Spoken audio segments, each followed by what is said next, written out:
귀한 청년 형제의 이런 간증을 듣게 됐습니다. 성경의 사도 바울도 자신이 어떠한 자인지 간증을 통해서 복음을 먼저 시작을 합니다. 내가 복음의 하나님에 대해서 많은 것을 알고 있지 못하더라도 내가 만난 하나님, 나의 삶에 어떤 일들을 이루셨고 나에게 어떻게 다가오셨는지 그 하나님을 전하는 간증이야말로 전도에 굉장히 큰 힘이라고 생각됩니다. 여러분들이 훗날 전도 이제 구원받은 성도로서 전도할 때 뭐 많은 것을 얘기하기보다는 정말 내가 경험한 하나님, 나를 찾아오신 하나님, 그 하나님을 전하는 게 가장 큰 힘이다 이런 생각이 들고요. 오늘 잠시 말씀을 좀 나누겠습니다. 자, 말씀 읽도록 하겠습니다. 신명기 27장 6절에 너는 다듬지 않은 돌로 내 하나님 여호와의 제단을 쌓고 그 위에 내 하나님 여호와께 번제를 드릴 것이며, 구약에서는 하나님께서 사람들이 거룩하시고 공의로우신 하나님 앞에 나올 때 정결한 예식을 요구하셨어요. 왜냐하면 사람들은 죄가 있기 때문에, 하나님은 죄가 없기 때문에 섞일 수가 없어요. 함께 마주 볼 수도 없어요. 한 공간에 있을 수도 없는데 하나님이 사람에게 특별한 방법을 주셨습니다. 깨끗한 제물을 통해서 하나님 앞에 죄 있는 사람의 죄를 하나님이 없다 이렇게 여겨주시는 방법이 정결 예식 곧 제사였습니다. 근데 그 제사를 흠없는 동물을 가져와서 제단에, 불이 있는 제단에 그 제물을 태워서 드리는 게 번제예요. 근데 그 번제를 드리는 제단이 있습니다. 단을 쌓아야 되는데, 단이 돌로 만들어진 것인데 돌을 가지고 단을 쌓을 때 하나님이 얘기합니다. 야, 다듬지 않은 돌을 그대로 갖고 오라는 거예요. 근데 우리 생각에는 좀 돌의 모양을 이쁘게 하고 좀 규격을 맞추고 좀 크고 좋은 돌로 가져가서 단을 잘 만들어서 하나님께 가져가서 이쁜 모양으로 돌로 제단을 쌓으면 좋겠다 생각을 합니다. 우리의 생각은 항상 그래요. 근데 하나님 그래요. 그대로 가져오라고. 어떤 뜻인가 좀 생각을 해보면서 제가 이런 경험이 있는지 모르겠습니다. 어릴 때인데 대중목욕탕을 가려면 너무 지저분하면 그 사람들이 볼까봐 조금 먼저 좀 집에서 살짝 씻고 가거나 좀 닦고 가는 경우가 있어요. 근데 목욕탕의 의미는 정말 지저분한 사람이 가서 깨끗하게 씻으면 그 목욕탕의 효과를 그대로 누리는 거예요. 근데 우리는 사람들이 보니까 내가 너무 지저분해서 너무 거먹고 막 지저분하니까 창피해서 조금 씻고 갑니다. 그냥 다 씻으면 되는데 조금만 씻고 목욕탕에 가서 깨끗이 목욕을 하려고 그럽니다. 그럼 목욕탕의 의미가 사라지는 거예요. 목욕탕은 있는 그대로 그 지저분한 모습 그대로 나와서 우리가 그 씻을 때 목욕탕이 제 역할을 합니다. 우리의 마음이 그래요. 세상에서 살아오다 보니까 세상 원리나 가치가 들어와 있어서 내가 하나님께 나아가고자 하는데 정말 내 삶에 이런 것들은 조금 없애고 나가야지 하나님이 나를 받아주시지 않겠나. 그래도 좀 불쌍히 여겨주시지 않겠나. 내가 세상적인 습관들, 가지고 있었던 어떤 좋지 못한 버릇들, 그리고 내가 여전히 행동하고 있는데 이것을 성경에 하나님 앞에서 비춰볼 때 옳지 못하다 하는 것들은 좀 자제하고 없앤 다음에 하나님께 나가야지 하나님 나를 받아주시지 않겠나. 이렇게 생각하는 게 통념이에요. 이해는 갑니다. 근데 하나님은 그대로 오라는 거예요. 죄악된 모습 그대로 올 때 하나님이 그 죄악을 씻으시겠다는 거예요. 근데 우리는 좀 더 깨끗하게 좀 뭔가 좀 씻고 하나님 앞에 나가려고 하는 이런 모습, 그것이 세상적 가치관이 들어와 있어서 그래요. 하나님은 그 모습 그대로예요. 죄인을 받으시겠다는 거예요. 조금한 어떤 의로운 행위가 하나님 앞에 봤더니 우리가 많이 들으셨죠? 이사야 64장 6절에 더러운 누더기와 같다는 거예요. 우리의 의는. 왜? 내 안에서는 선한 것이 나올 수 없는데 우리는 하나님 앞에 이것이 좀 선합니다 하고 내 삶의 지저분한 나뭇가지들을 칩니다. 시간이 지나면 그 나무에서 여지없이 똑같은 가지가 나오고 거기에 죄악의 열매가 열린다는 거예요. 변할 수가 없습니다. 예레미야 2장 22절에 이런 말씀이 있습니다. 여호와의 말씀이니라 내가 잿물로 스스로 씻으며 내가 많은 비누를 쓸지라도 내 죄악이 내 앞에 그대로 있다 이렇게 말씀하시는 거죠. 사람의 노력이 하나님의 앞에서 내 죄를 씻거나 그 사할 수 있는 어떤 영향력을 줄 수 없다는 것입니다. 우리의 좋은 마음으로 내가 하나님께 그래도 예의상 이 정도는 해야지 했던 것들이 하나님 앞에 얘기합니다. 하나님이 아무 쓸모없다고. 그냥 그대로 나오라고. 잿물은 굉장히 독한 거예요. 아주 지저분한 것들을 씻을 때 잿물을 예전에 사용했잖아요. 예, 그런 것으로 씻을 수 없다는 거예요. 우리의 죄는. 왜? 본성 안에서 그대로 나와 있기 때문에, 살아있기 때문에 계속 나오는 거예요. 많은 비누를 쓰더라도 우리는 조금 깨끗해진다고 생각하지만 하나님이 볼 때는 결코 깨끗하지 않다는 거예요. 예, 좋은 마음 같아도 하나님이 보시는 관점이 중요해요. 내가 원하는 구원이 아니라 하나님이 원하시는 구원의 방법이 가장 중요합니다. 그것이 순종이고 그것이 구원에 이르는 방법이라고 하나님이 얘기를 해주십니다. 한번 많은 비누를 써서 내 죄악이 씻기나 한번 경험해 보시기 바랍니다. 디도서 1장 15절에 깨끗한 자에게는 모든 것이 깨끗하나 더럽고 믿지 아니하는 자들에게는 아무것도 깨끗한 것이 없고 오직 그들의 마음과 양심이 더러운지라. 하나님이 보시는 상태예요. 어떤 기준이냐면 더럽고 깨끗한 기준이 하나님에 대해서 믿음을 소유했느냐예요. 믿음이 없는 자는 더럽고 깨끗하지 않다는 거예요. 왜냐하면 깨끗하신 하나님이 내 안에 계실 수 없다는 거예요. 하나님이 내 모든 죄악을 사하여 주셨다면도 말씀하심에도 불구하고 내가 그 하나님 예수 그리스도를 붙잡지 않는 거예요. 내 것으로 삼지 않기 때문에 내가 깨끗함을 입을 수가 없는 거예요. 알고는 있죠. 들어서. 그러나 그것을 내 것으로 취하지 않고 내 안에 그 영광의 하나님이 계시지 않기 때문에 내가 깨끗함을 받을 수가 없고 마음뿐만 아니라 양심도 더럽다는 거예요. 내가 조금 양심의 가책을 느껴서 죄책감도 느끼고 선한 일을 하려고 그러지만 결국 그것은 하나님 앞에 무용지물이라는 거예요. 다른 모습 보겠습니다. 동일하게 그 16절에 이어지는 것은 왜 그런가 봤더니 그들이 하나님을 시인하나 행위로는 부인하니 가증한 자요 복종하지 아니하는 자요 모든 선한 일을 버리는 자다. 하나님은 입으로 시인합니다. 하나님 믿습니다. 교회 다닙니다. 성경 읽습니다. 하나님에 대해서 예수님에 대해서 많은 얘기를 하지만 실제적으로 여기 와서 그렇게 듣고 돌아가서는 잊어버려요. 왜? 행위로는 내 삶을 살고 가는 거예요. 내 삶을 영위하고 내 삶이 우선순위가 되기 때문에 행위로는 부인하고 있는 것입니다. 여러분의 삶을 말씀 앞에서 내가 다른 사람과 비교할 기준으로 삼지 마세요. 하나님의 말씀에 비교해서 내 모습을 보시기 바랍니다. 가증하다는 거예요. 위선자라는 거죠. 여기 와서는 우리 아까 방금 황원 형제님 그런 간증했지만 밖에 나가서는 이런 모습, 교회에 와서는 이런 모습. 하나님이 보실 때 그냥 위선자가 아니라 하나님이 보실 때 가증하다는 거예요. 우리가 그런 자라는 거예요. 내 시선, 하나님 너무하시지 않냐. 거룩하시고 공의로우신 하나님에 대해서 이해가 가면 이 말씀도 우리들한테 정말 자비롭게 얘기하시는 부분입니다.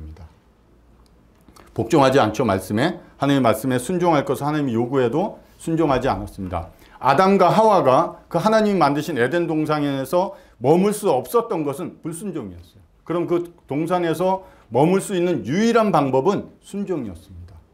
여러분이 순종할 수 있는가 봤는데 아무도 순종할 수가 없다는 거예요. 그래서 아드님이 오셔서 아들이지만 순종함을 배워서 순종하는 자에게 모든 구원의 근원이 되신다고 히브리서에도 얘기하고 있는 거예요. 우리는 순종할 수 없어요.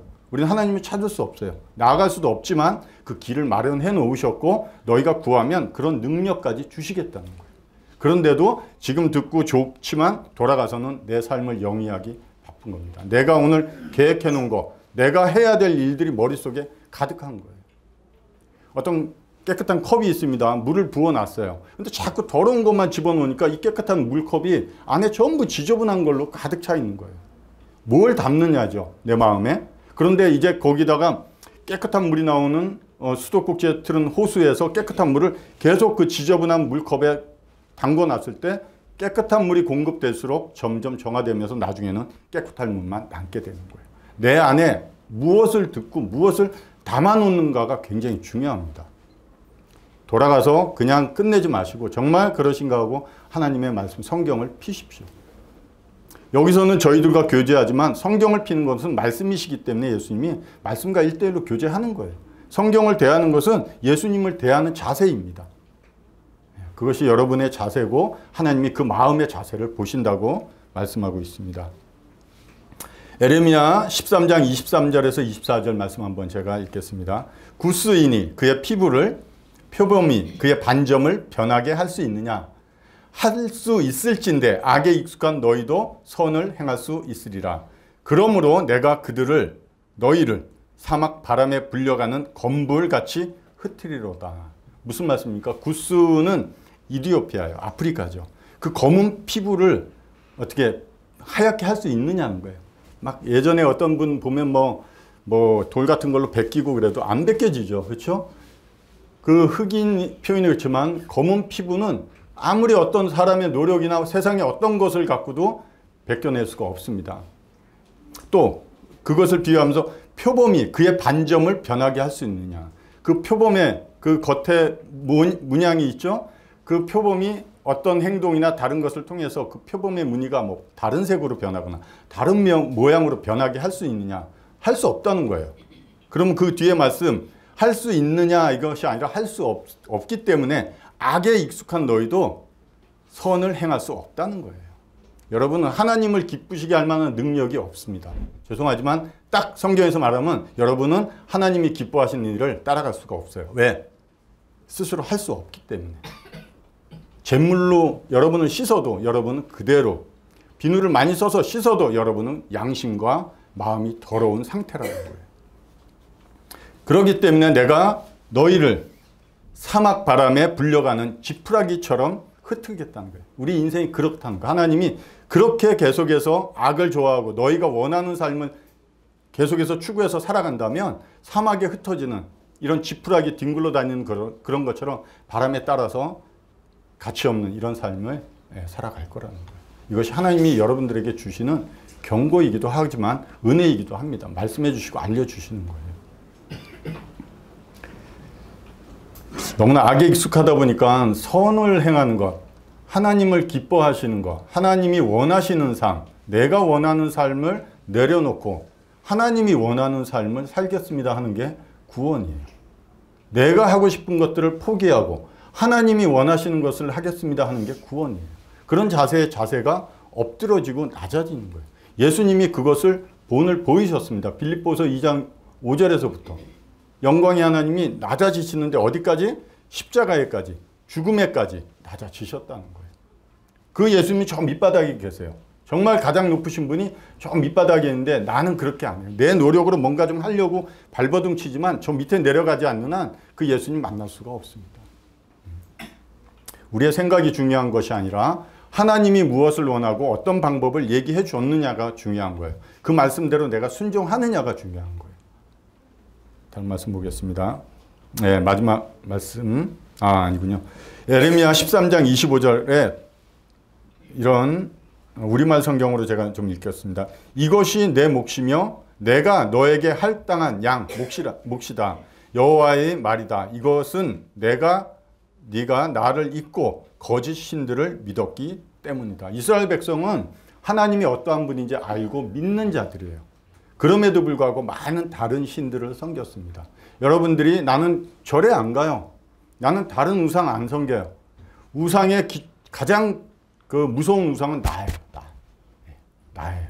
예수 그리스도께서 그들의 죄에서 구원하시기 위해서 이 땅에 오셨다는 거예요. 죄가 뭐냐면 나예요. 나를 포기하지 않는 한 결코 우리는 하나님께로 돌아갈 수 없습니다. 내가 나를 포기할 수 있는가 봤더니 할 수도 없대요. 이게 무슨 말인가 봤더니 그러면 너가 할 수 없다는 게 깨달아지면 나오라는 거예요. 나에게. 너가 길이 될 수 없다면 내가 길이 되어주겠다는 거예요. 너가 낮아질 수 없다면 내가 너와 함께 낮아지겠다는 거예요. 너에게 생명이 나올 수 없기 때문에 내가 너와 함께 하면서 영원한 생명이 되어주겠다는 거예요. 이것이 하나님께서 우리에게 베풀어 주시는 약속입니다. 성경은 약속이에요. 약속의 책입니다. 그 예수 그리스도를 신뢰함으로써 내가 그분이 말씀하신 말씀을 약속으로 받고 내가 인내하면서 그 약속을 기다리는 거예요. 그런 자세가 우리에게 필요하다 이렇게 말씀하고 있습니다. 내가 나를 잊었다. 버렸다는 거예요. 다른 데는 발견할 수 없다는 거예요. 아무리 찾아도. 왜? 내가 다른 신을 붙잡고 그것만 바라보고 있기 때문에 그래요. 많은 이스라엘 백성들이 하나님을 아는 백성이고 하나님을 믿는다고 하는 백성이지만 그렇지 않았어요. 그들의 삶에는. 아는 것이 그들에게 도움이 되지 못했습니다. 실행할 수 있는 능력이 없었어요. 그 하나님을 의지하지 않고 자신들이 원하고 자신들이 살아가는 방식대로 하나님 앞에서 살아간 것이 그들의 죄악이었습니다. 우리도 하나님을 알고 경건의 모양은 있지만 경건의 능력을 부인하는 거래요. 성령께서 내가 나를 통해서 하나님을 아는 지식 가운데 그리고 하나님을 아는 경건의 삶을 살아갈 수 있도록 인도하시겠다고 하는데도 나는 그 능력을 부인하고 있는 겁니다. 그것이 우리의 죄악이라고. 말씀을 정리하면서 갈라디아서 2장 20절 많이 외우고들 계시는데요.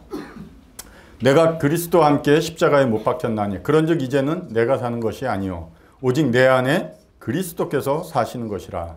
이제 내가 육체 가운데 사는 것은 나를 사랑하사 나를 위하여 자신을 버리신 하나님의 아들을 믿는 믿음 안에서 사는 것이라. 우리의 죄악, 사람의 죄악을 담당하기 위해서는 사람이 할 수가 없대요. 어떤 피조물이건 이 사람의 죄악을 담당할 만한 그것을 값을 치를 만한 피조물이 없으셨다는 거예요.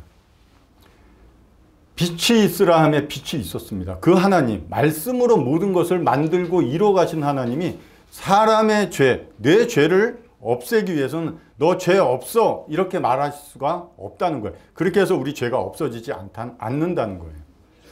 창조주 하나님이 오셔서 그 죄를 담당하시기 위해서 몸을 입고 죽으셔야만 할 정도로 우리의 죄악이 컸다는 겁니다.